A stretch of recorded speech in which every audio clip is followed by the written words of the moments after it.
네, 오늘 말씀 제목은요, 말씀 있는 세부대가 되기, 말씀 있는 세부대가 되기라는 제목으로 말씀을 나누겠습니다. 천재 음악가로 알려진 모차르트에 대한 일화가 많이 있습니다. 아마도 이 모차르트가 활동하던 시대에도 모차르트는 굉장히 알려진 음악가였기 때문에요. 이 모차르트를 찾아와가지고요, 배우고자 하는 사람들이 많이 있었다고 합니다. 어느 날 한 청년이 찾아와서요, 모차르트한테 이렇게 부탁을 해요. 선생님, 저는 선생님에게 음악 배우기를 원합니다. 보통 이렇게 찾아오면요, 모차르트는 이런 질문을 했다고 합니다. 당신은 음악을 배운 적이 있습니까? 라고 묻자 그 청년은 저는 어릴 적부터 피아노를 쳤고요, 바이올린도 10년 이상 배웠습니다. 그 이야기를 들었을 때 모차르트는 이렇게 대답했다고 합니다. 자네가 내게 정말 음악을 배우기 원한다면 수업료보다 2배를 더 내야 합니다. 라고 이야기를 했다고 해요. 그리고 다른 청년이 모차르트를 찾아와가지고요, 모차르트에게 배우고 싶다고 하자 모차르트가 같은 질문을 던졌습니다. 그랬을 때 이 청년은요, 저는 음악 배운 적은 없지만 열심히 해보겠습니다. 라고 말하자 모차르트가 수업료의 절반만 내시오. 라고 대답을 했다고 합니다. 그러니 2배 내라고 했던 청년이 화가 나서 모차르트한테 와서 항의를 했다고 합니다. 저는 오랫동안 연습했고 음악에 익숙한 사람인데 왜 저에게는 수업료의 2배를 내라고 하고 저 사람은 음악을 해본 적이 없는데 수업료의 절반을 내라고 하십니까? 라고 하자 모차르트가 이렇게 대답했다고 합니다. 여보게, 음악을 배운 사람들은 잘 가르치기 위해 나는 먼저 잘못된 음악 습관이나 태도를 고쳐준다네. 그런데 그 일이 너무나 힘든 일이야. 그 사람이 지니고 있는 나쁜 버릇이나 태도를 올바르게 고쳐주는 일은 그냥 음악을 가르쳐주는 것보다 배나 힘든 일이기 때문에 수업료의 배를 요구하는 것이지. 그러나 음악을 배우지 않는 사람에게는 그런 나쁜 습관이 없기 때문에 바로 음악을 가르쳐줄 수 있지. 바로 저 청년에게는 배우고자 하는 순수한 열정이 있지 아는가라고 말했다고 합니다. 여러분, 우리에게도 해당되는 부분들일 수 있습니다. 예수님을 오래 믿은 사람들이 가지고 있는 자기만의 견고한 생각이 있을 수 있다라는 거예요.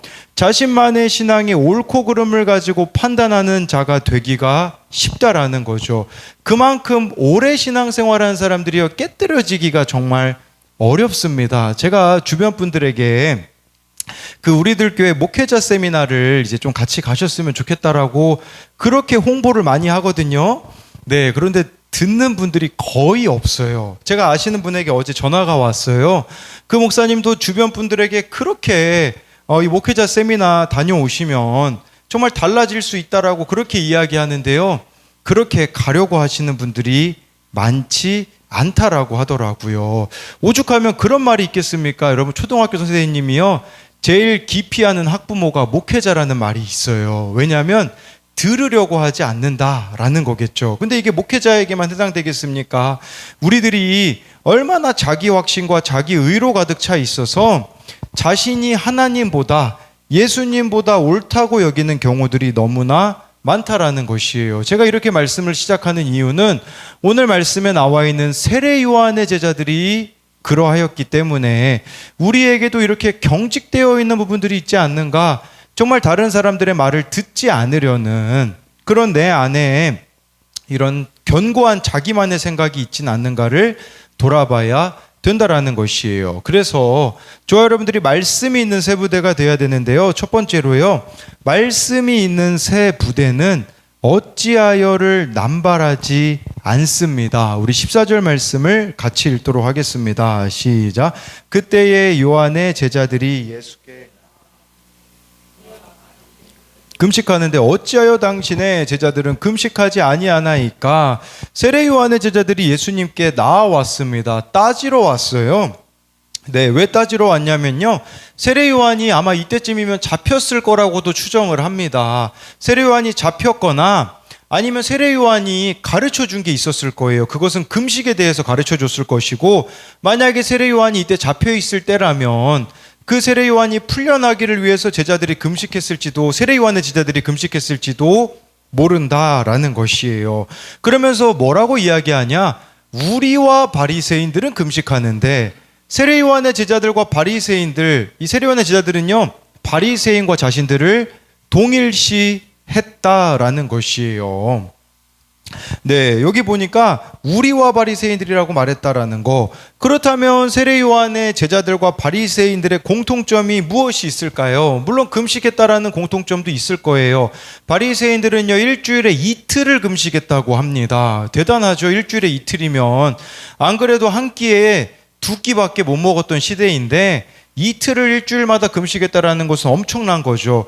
금식이라는 공통점도 있지만 또 공통점이 있습니다. 뭐냐면 어찌하여를 남발한다라는 것입니다. 이 말씀에 요한의 제자들도 어찌하여라고 했잖아요. 지난주 말씀에 보면요, 그 세리였던 마태를 예수님이 부르셨을 때, 이 세리가요 은퇴식을 하잖아요. 그 식사 자리에, 예수님과의 이 식사 자리에 누구를 데리고 오냐? 세리와 죄인들을 데리고 옵니다. 그때 바리새인들이 지난주에 뭐라고 이야기했는지가 마태복음 9장 11절에 나오거든요. 우리 같이 읽어보겠습니다. 시작. 어찌하여 너희 선생은 세리와 죄인들과 함께 잡수시느냐. 여기 보니까요, 바리새인들도 어찌하여를 외쳤습니다. 그리고 오늘 말씀에 세례 요한의 제자들도 어찌하여라고 외쳤거든요. 예수님을 향하여서 어찌하여를 말한다라는 것은 무엇을 말하는 것이겠습니까?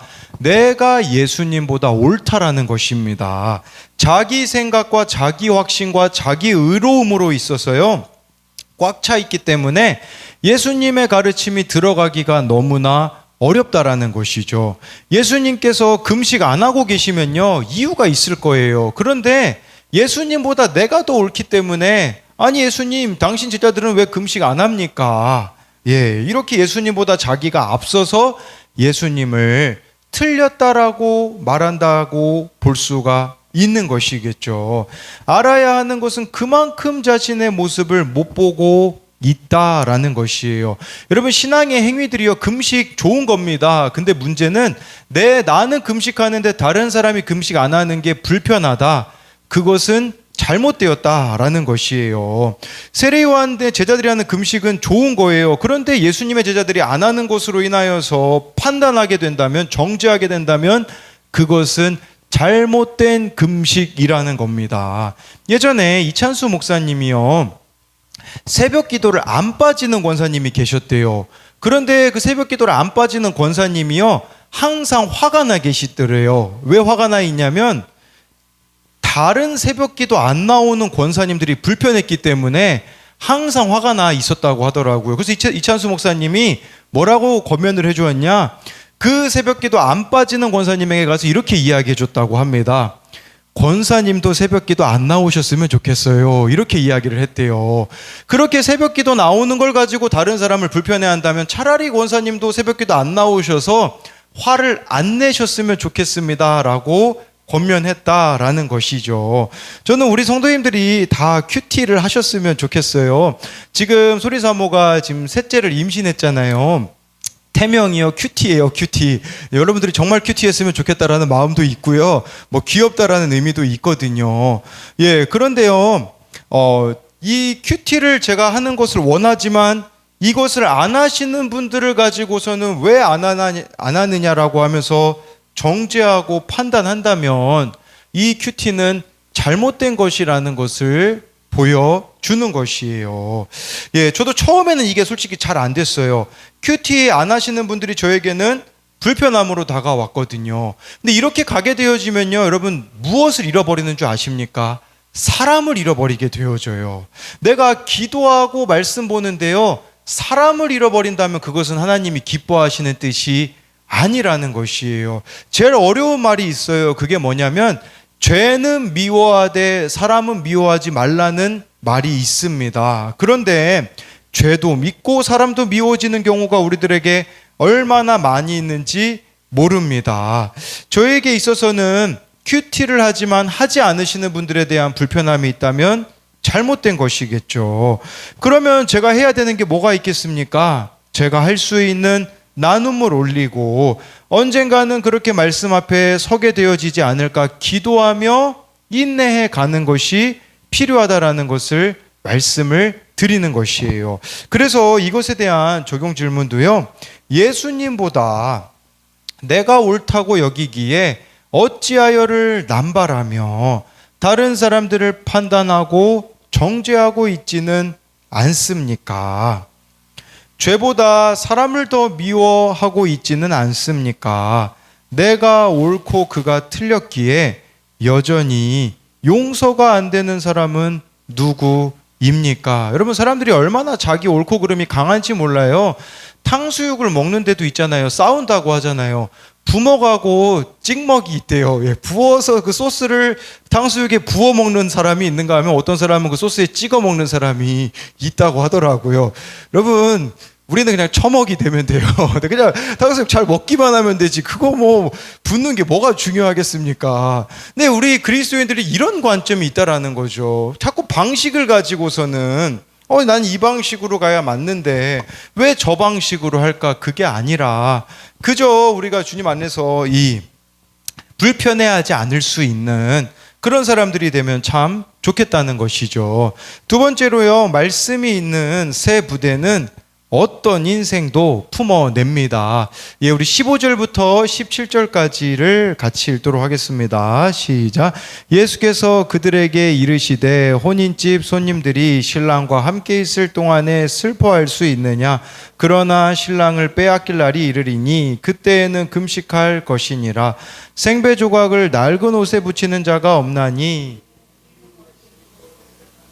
헤어짐이 더하게 됨이요 새 포도주를 낡은 가죽 부대에 넣지 아니하나니 그렇게 하면 부대가 터져 포도주도 쏟아지고 부대도 버리게 됨이라. 새 포도주는 새 부대에 넣어야 둘이 다 보존되느니라. 15절 말씀은요, 무슨 말씀이냐면요, 그냥 나의 때를 좀 신뢰했으면 좋겠다, 그렇게 예수님이 말씀하시는 거예요. 내가 다 정한 때가 있어. 지금은 제자들이 나와 함께 하지만 신랑인 내가 십자가에 못 박혀 죽을 날이 있을 텐데 그때는 제자들이 알아서 금식할 거야 라고 예수님이 대답해 주셨다라는 거죠. 여러분, 우리는 이 예수님의 때를 어떻게 분별할 수 있을까요? 평소에 예수님하고 그냥 친하게 지내면 돼요. 평소에 말씀과 기도의 삶을 하다 보면요, 알아서 금식해야 될 때 타이밍을 주시면 그때 금식하면 되고요. 순종해야 될 때를요, 그냥 예수님하고 친하게 지내다 보면요, 알아서 순종해야 될 때를 가르쳐 주실 거라는 거예요. 다른 사람에 대해서도 좀 이런 여유가 있었으면 좋겠어요. 우리는 누가 회개 안 하고 죄 짓는 게 되게 불편해요. 그런데 하나님이 그 사람을 돌이킬 수 있도록 사건을 주실 때가 있더라고요. 제가 보니까 그냥 그때까지 나는 인내하며 기도하며 그 사람이 돌이키기를 기다리면 되는 것이겠죠. 저도 그렇더라고요. 이제 돌아오는 토요일이 원데이 캠프가 있거든요. 지난주에 어떤 일이 있어가지고요, 금식 하루에 한 끼씩 이렇게 하다가 월요일 화요일 날 또 이렇게 금식이 느슨해져가지고 월요일 화요일은 안 했어요. 근데 또 마침 오늘 어떤 사건이 일어나게 되더라고요. 그 사건을 경험하게 되어지니 내가 금식 안 하고 있던 게 잘못된 거구나 라는 생각이 들어서 다시 원데이 캠프까지 금식하기로 했다라는 거겠죠. 무슨 말이냐면 나의 잘못된 것은 예수님이 잡아주세요 뿐만 아니라 상대방이 잘못되어지는 것도 예수님이 잡아주실 때가 있다라는 것을 믿어야 한다라는 것이죠. 그렇기 때문에 저와 여러분들은요, 주님과의 이 친밀함만 잃어버리지 않으면 되어져요. 근데 문제는 이 친밀함을 잃어버릴 때가 너무나 많다라는 거죠. 왜 잃어버립니까? 내 옆에 있는 나를 불편하게 하는 그 사람 때문에 이 친밀함을 잃어버리게 되어진다라는 거죠. 제가 오늘 새벽에 일어나서 느낀 마음이 그거였었거든요. 일어나자마자 어떤 연락을 받았어요. 그 연락을 받자 무슨 생각이 인간적으로 제가 들었냐면, 이렇게 큐티 목회로 가서 무슨 소용이 있나, 말씀 묵상하는 게 무슨 소용이 있으며 말씀으로 양육하는 게 무슨 소용이 있나라는 저를 힘들게 하는 사건이 찾아왔어요. 그렇다고 제가 뭐 거기에 혈기로 반응합니까? 아니에요. 오늘 말씀에서 뭐라고 말씀해주고 있냐면 환상을 마음에 품으라고 하였어요. 이 하나님의 말씀을 품고 있으면 하나님이 일하시겠다라는 것이겠죠. 어제 그 연락이 왔거든요. 어제 말씀은 뭐냐면 하나님이 정결하게 하시겠다라고 약속하셨거든요. 인간 강성광은요, 낙심할 일이 오면 그냥 다 손놔버리고 싶어요. 근데 오늘 말씀에서 뭐라고 하냐? 어제 말씀은 내가 정결하게 할 건데 왜 내가 앞서서 그렇게 행동하느냐라는 마음을 주시고, 오늘 말씀에는 이 환상을 품고 있으면, 이 말씀을 품고 있으면 하나님이 일하실 것이라는 그 마음, 그 확신을 주니까 다시 돌이켜지게 되어지더라고요. 그러면서 16절 말씀에 보니까요, 생배 조각을 낡은 옷에 붙이는 자가 없잖아요. 그 기운 것이 옷을 당겨 헤어짐이 더하게 됨이요 라고 했을 때요, 여러분 예를 들어서 차가 이제 그 도색이 벗겨졌을 때 뭐 아무 색깔 가서 칠합니까? 같은 색깔을 칠해야 되는 거잖아요. 마찬가지로 여기 낡은 옷에 있잖아요, 아무리 새로운 옷을 붙여봤자 무슨 소용이 있겠습니까? 그리고 17절에 보니까요, 포도주를 낡은 가죽 부대에 넣지 않는데요, 그 당시는 포도주를 보관할 때요, 지금이야 뭐 다른 걸로 보관하겠지만 이 당시에는 가죽 부대에 보관했다고 합니다. 그러면 포도주가 부풀어지거든요. 그러면 이 새 가죽 부대가요 부풀어져요. 그 포도주처럼 부풀어지는데, 문제는 낡은 가죽 부대는 어떤 상태냐면 이미 전 포도주를 담아서 다 부풀어져 있는 상태이기 때문에 여기다 새 포도주를 넣잖아요, 찢어집니다. 예, 터지게 되어진다라는 것이겠죠. 예, 이것은 무엇을 말하는 거냐면요, 저와 여러분들이 새 가죽 부대가 되어져야 된다라는 것이에요. 어떻게 하면 우리가 새 가죽 부대가 되어질 수 있겠습니까? 매일매일 새로운 은혜를 받으면 새 가죽 부대가 될 수 있는 것이에요. 새 포도주가요, 새 가죽 부대에 들어가면 팽창하는 것처럼 은혜는 팽창하게 되어져 있어요. 내가 날마다 하나님의 은혜를 받고 변화되어지잖아요. 그러면 삶의 지경이 넓어지는 거예요. 전에는 사랑하지 못했던 사람들을 사랑하게 되어지고요, 전에는 공감하지 못했던 사람들을 공감해내고 어떤 인생이라도 품어내게 되어진다라는 것이겠죠. 그렇기 때문에 우리들에게 필요한 게 뭐겠습니까? 매일의 말씀과 매일의 기도가 필요하다라는 것이에요. 오늘 새벽에 일어나자마자 좌절했던 제가 말씀 앞에 서니까 제 생각이 바뀌게 되어지잖아요. 품어내게 되어지잖아요. 어떻게 나아가야 될지 고민하게 되어지잖아요. 이거밖에 없어요. 지난 주일에 청소년부 찬양팀 나눔에 내가 가장 좋아하는 말씀이 무엇인지를 나누었거든요. 제가 제일 좋아하는 말씀은요, 시편 119편 105절입니다.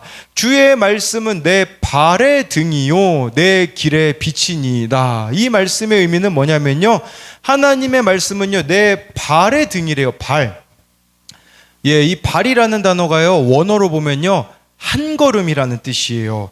그리고 이 등이라는 단어가요, 원어로 보면요 손전등이라는 뜻입니다.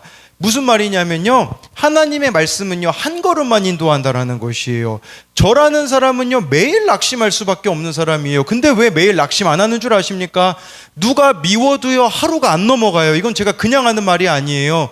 이거는 인간 강성광이 뭐 11년 동안 청소년들을 사역했기 때문에, 청소년들에 대한 사랑이 있기 때문에 가능하다라는 말이 아니라, 오늘 주시는 말씀이 있기 때문에, 그 말씀 때문에 제가 하루를 살아가는 거예요. 여러분, 새 포도주가 된다라는 것은요 하루살이가 되는 거예요. 오늘 주시는 은혜, 오늘 주시는 말씀, 오늘 드리는 그 기도로 살아가야 되는데, 문제는 뭔 줄 아십니까? 우리는 자꾸 한 방을 원해요. 한 방에 왕창 은혜 받아가지고 1년, 2년, 3년 살기를 원해요. 아니라는 거예요. 오늘의 은혜는 오늘의 족하다라는 것을 알아야 한다라는 거죠. 이 오늘의 은혜만 우리들 가운데 있을 수 있다면요, 어떤 환경도 상황도 여러분 이겨낼 수가 있다라는 것이에요. 가장 큰 문제는 뭔지 아십니까? 오늘의 은혜가 나에게 없는다라는 것이죠. 자꾸 우리는 새 가죽 부대가 돼야 되는데요, 그 예전 가죽 부대가 되어가지고요, 낡은 가죽 부대가 되어서요, 이렇게 생각해요. 상황만 바뀌면 되겠지, 환경만 바뀌면 되겠지, 그런 식으로 나아가게 되어져요. 그러다 보니까 저에게 물으러 오는 사람들이 많아요.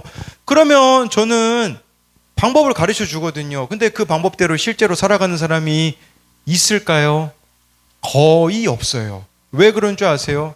새 가죽 부대가 되는 것은요, 낡은 가죽 부대, 세상 가치관으로 나아가는 게 아니거든요. 여러분, 세상은 죄에 대해서 뭐라고 이야기합니까? 이렇게 이야기해요. 숨기고 숨기고 숨기다가 마지막까지 숨겨라. 무덤까지 이 비밀은 가져가야 된다. 저한테 이야기하면 제가 뭐라고 이야기하는 줄 아세요? 청소년들의 청년들에게요. 수치를 당하더라도 솔직하게 이야기하라고 해요. 그런데 그 수치당하는 게 싫어가지고요. 그냥 다 숨어버려요. 해결이 되어지지 않는 채로 살아가는 자들이 너무나 많이 있는 것이 저에게는 아픔인 거죠. 지난 주일에 김양재 목사님이 설교하신 내용 중에요. 그 교회에 사랑부 어머니 간증이 나와요. 사랑부라는 것은 이 아이에게 장애가 있는 아이인 것이죠. 그 아이를 품어가는 어머니의 간증이 나오는데요. 부부가 의사입니다. 시험관으로 어렵게 얻은 쌍둥이 남매 중에 아들이 뇌손상으로 태어날 때부터 재활을 했다고 합니다. 아들이 자폐 장애를 받았습니다. 당시 남편은 대학병원 교수를 꿈꾸고 돈을 벌지 않고 있었고 우울증이 심해진 저는 이 아이의 어머니겠죠. 친구를 따라 목장 예배에 참석했는데 당시 느헤미야 큐티로 가정성전이 회파되었으니 직장을 그만두고 엄마의 자리를 지키라는 목자님의 말씀에 따라 다니엘의 새 친구처럼 뜻을 정하여 병원 일을 그만두고 예배에 붙어갔습니다. 그때부터 이분이 그 아들만 보고 있대요. 굉장히 오래됐죠. 우리들 교회가 개척할 때 오셨기 때문에 아들만 돌본 지 20년이 된 거죠. 넘은 거죠. 어느 추운 겨울밤 부부 목장 예배 장소 주차장에서 몇 시간을 버티며 안 올라가는 아들에게 화를 내면서 하나님께 예배도 못 드리는 건 너무한 거 아니에요 하는데 그날 큐티 말씀은 사무엘상 사울이 사무엘을 기다려야 하는데 자기 열심으로 먼저 예배를 드리는 장면이었어요. 아, 내가 사울처럼 순종이 안 되는 사람이구나가 깨달아졌고 지하 주차장에 준우와 와 있는 환경에 순종하는 것을 예배보다 하나님이 더 기뻐하시겠구나라고 회개하니 아들 준우가 일어나 예배 장소에 올라가는 일도 있었습니다. 어느 날 아침 큐티 말씀이 창세기 아브라함이 모리아산에 올라가 이삭을 드리는 장면이었는데 하나님이 저에게 이렇게 물으시는 것 같았어요. 얘야, 준우가 좋아질 것을 바라지 말고 평생 이삭처럼 안 되는 모델로 구원을 위해 살면 안 되겠니? 물으시는 것 같았어요. 내가 뭐라고 이렇게까지 설득하실까 눈물이 왈칵 쏟아졌고 울면서 고개를 끄덕이며 알겠다고 대답했습니다. 이후 신기하게 준우를 위한 육적인 기도를 안 하게 되었고 준우 모습 그대로 귀엽고 예쁘게 보이는 기적을 허락해 주셨습니다. 한동안 준우가 저와 가족을 때리며 공격성을 보였던 적이 있습니다. 주일 아침에 준우에게 저도 딸도 얻어맞고 딸 아이가 이게 가정이야 지옥이지 하며 울부짖었습니다. 그 주일 창세기 48장 에브라임과 므낫세를 엇갈려 축복한 야곱에게 요셉이 아버지 하며 화를 내는 장면이었는데 하나님 제가 이러시는 건 아니죠 하는 제가 나도 안다 하시며 여전히 하나님보다 내가 옳다고 하는 내 아내 요셉을 보게 하셨습니다. 저희 집 거실에는 부부 목장 예배가 한참인 날이 있었는데 방 안에서 준우가 또 주먹으로 제 얼굴을 때리기 시작했습니다. 그동안 참던 혈기가 올라와 너도 맞아봐 하며 준우를 밀치고 막 때렸습니다. 정말 아이가 때리면 무섭게 때린다고 그럽니다. 그러니까 우리는 남편이 한 번만 때려도 이혼하려고 그러잖아요. 그런데 내 자식이 이럴 때는 귀해 보이지가 않습니다. 바닥에 넘어져 서럽게 울고 있는 준우를 보니 같이 죽어서 천국에 갔으면 좋겠다라는 마음만 들었습니다. 눈물에 가려 보이지 않는 큐티책을 들었는데 그날 말씀이 히브리서 하나님이 아브라함에게 복 주고 복 준다고 맹세하시는 내용이었습니다. 창세기의 어느 내용일까 찾아보니 바로 몇 년 전 큐티할 때 아브라함이 모리아산에서 이삭을 드리는 것까지 보고 오노라 못 본 뒷부분이었습니다. 얘야, 내가 내게 내 독자도 아끼지 않았으니 이제 나를 경외하는 줄 알았다. 내가 나를 두고 맹세할게. 내가 내게 큰 복을 주고 내 씨로 말미암아 천하 만민이 복을 받을 거야. 믿기 힘든 환경인 것을 아시고 하나님 자신을 걸면서 맹세하시는 그 마음이 느껴져 주저앉아 엉엉 울었습니다. 이후 어떤 방법으로 안 되던 준우의 폭력이 없어지는 사건이 있었습니다. 그네를 타다가 또 제 얼굴을 때리길래 그 주일에 목사님이 남편 술자리에서 하셨던 적용이 생각나 저도 속으로 하나님 화를 낼까요? 아니면 모른 척 할까요? 가버릴까요? 묻고 있는데 준우가 엄마 가지 마세요 소리쳤습니다.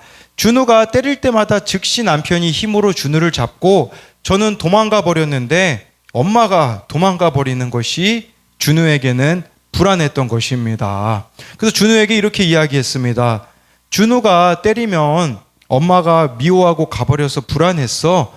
엄마가 안 갈게. 준우가 때려도 오줌을 싸도 엄마는 준우 옆에 평생 있을 거야 하며 안아주었는데 신기하게 그 이후 저를 때리는 행동이 없어졌습니다.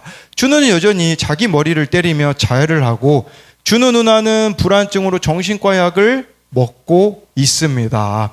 안 되는 모델이지만 갈 곳이 없기에 매주 부부 목장에 붙어가며 주일 예배가 끝나면 준우를 차에 태우고 커피 한잔하며 숨 돌리는 우리 부부는 이미 복을 누리고 있습니다.